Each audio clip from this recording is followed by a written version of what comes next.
Assalamualaikum warahmatullahi wabarakatuh. Selamat datang kepada para peserta program pendampingan orang tua terhadap perkembangan karakter anak.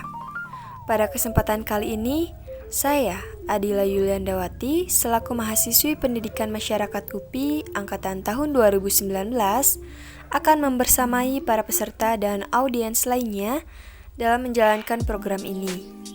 Berjumpa kembali dengan saya. Pada sesi kedua ini, saya akan menyampaikan materi mengenai pengertian pola asuh, macam-macam pola asuh, dan karakteristiknya.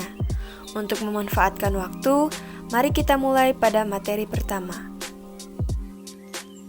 Merupakan sejumlah model atau bentuk perubahan ekspresi orang tua yang dapat mempengaruhi potensi genetik yang melekat pada individu dalam upaya merawat, melindungi, membimbing, dan mendidik anak agar menjadi anak yang mandiri di kemudian hari. Penerapan model pola asuh dapat mempengaruhi potensi anak, baik potensi intelektual, emosional, dan kepribadian. Sikap orang tua dalam mengasuh anak memiliki kecenderungan dominan pada pola asuh tertentu. Terkadang, orang tua tidak menyadari sikap dan perilaku yang diperlihatkan atau dipertontonkan kepada anaknya, sehingga sang anak akan menimbulkan reaksi dalam tingkah laku yang dibiasakan, sehingga membentuk sebuah pola kepribadian yang akan membentuk karakter. Karakter berbeda dengan kepribadian. Kepribadian merupakan generik atau nature yang didapat dari penerapan pola asuh secara alami, sedangkan karakter perlu dibina, dibangun, dan dikembangkan secara sadar dalam suatu proses yang tidak instan, hingga timbul konsepsi mengenai pendidikan karakter. Baumrind mengidentifikasi dan memberikan label pada bentuk-bentuk pola asuh, sehingga terdapat 3 jenis atau model pola asuh. Ketiga pola asuh itu adalah otoriter, permisif, dan otoratif. Pola asuh yang pertama yaitu pola asuh otoriter. Pola asuh ini cenderung tidak memberikan respon terhadap keinginan anak. Secara tidak langsung, orang tua membatasi, menghukum, dan menuntut kewajiban anak untuk mengikuti keinginan orang tua dan tidak memberi kesempatan anak untuk berbicara atau mengekspresikan keinginannya. Ciri-ciri ataupun karakteristik pola asuh tersebut sebagai berikut. Yang pertama, orang tua berupaya untuk membentuk, mengontrol, dan mengevaluasi sikap dan tingkah laku anaknya secara mutlak sesuai dengan aturan orang tua. Yang kedua, orang tua menerapkan kepatuhan atau ketaatan kepada nilai-nilai yang terbaik, menuntut perintah, bekerja, dan menjaga tradisi. Yang ketiga, orang tua senang memberi tekanan secara verbal dan kurang memperhatikan masalah saling menerima dan memberi di antara orang tua dan anak. Lalu yang keempat yaitu orang tua menekankan kebebasan atau kemandirian secara individual kepada anak. Dalam kaitannya dengan ciri-ciri tersebut, menurut Baumrind, pola asuh otoriter sepertinya berpengaruh negatif terhadap kemampuan sosial dan kognitif anak, sehingga efeknya anak tidak mampu bergaul dengan teman sebaya, selalu menyendiri, merasa cemas dan gelisah serta khawatir ketika bergaul dengan teman sebaya, dan lebih dikhawatirkan lagi akan memiliki hati nurani yang rendah.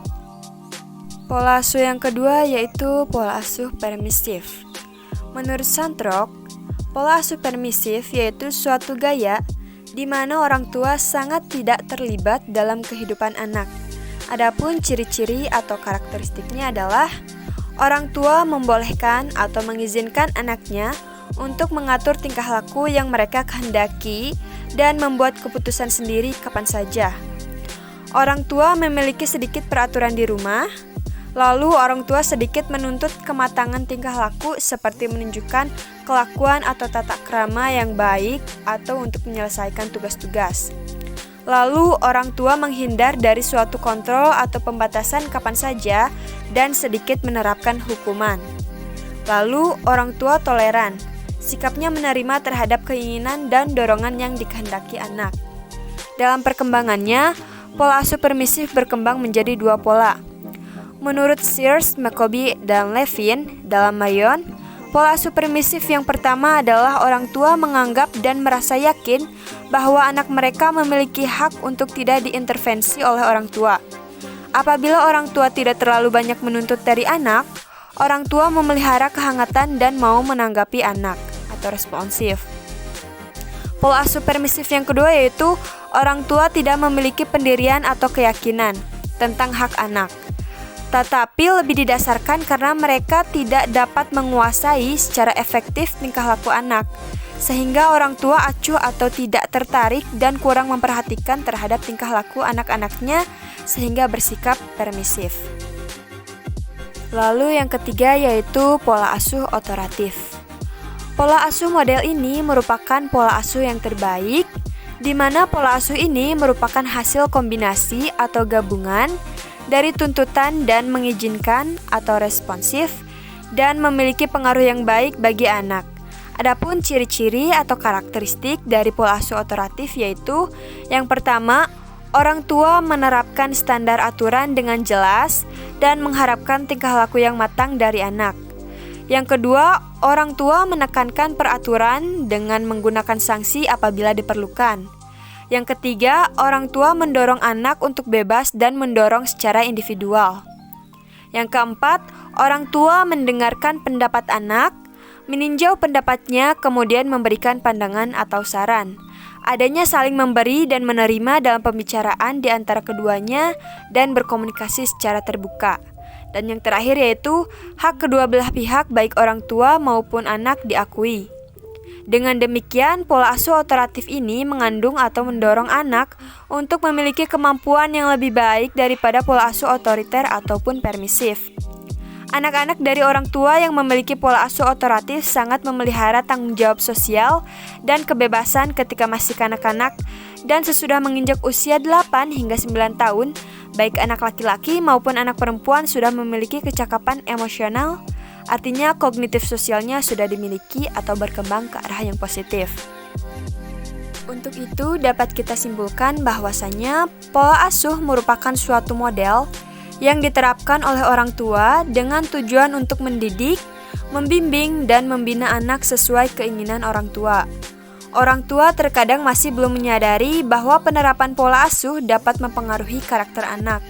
Oleh karena itu, orang tua harus bijak dalam memilih model pola asuh yang akan diterapkan. Demikian materi yang dapat saya sampaikan. Terima kasih atas kehadiran dan partisipasinya. Semoga dengan dilaksanakannya program ini dapat memberikan manfaat. Mohon maaf apabila terdapat tutur kata ataupun tindakan yang kurang berkenan. Sehat selalu dan jangan lelah untuk terus menggali ilmu sebanyak-banyaknya. Wassalamualaikum warahmatullahi wabarakatuh. Sampai berjumpa kembali pada kesempatan berikutnya.